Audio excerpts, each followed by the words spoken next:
What's up mga boss? Third week na ng ating CCU project, so welcome sa CCU project episode 3. So ngayon nga sa week na to, sinisimulan ko na silang sanaying ibaba sa lupa. First time nila ngayong makatapak ng lupa. Kaya kung mapapansin nyo, medyo basa-basa yung lupa kasi bago ko sila pababain, ay binungusan ko muna ng disinfectant yung lupa para ma-minimize natin yung chances na magkasakit sila.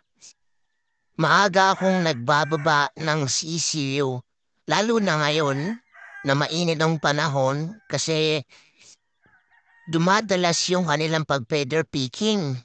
Nagkakaroon na ng sugat yung mga batok nila kaya naisipan ko na ibaba na lang sila para maaga rin nating mailipat sila sa ranging area. Kasabay ng paglipat natin or pagbaba natin ng mga sisyo sa lupa ay binibigyan natin ito ng gamot na prevention sa coccidiosis. Para sa ganon, hindi sila basta-basta tamaan ng coccidiosis. Masiselan ba itong mga to? Dahil nga wala pa nga silang 1 month kaya kailangan natin talaga ng prevention sa coccidiosis. And then disinfect din ng lupa para pag pasok nila ng ranging area ay hindi sila sakitin.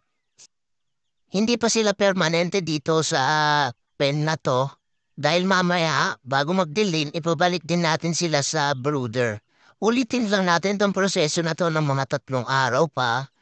Then, pwede na natin silang ilagay sa range.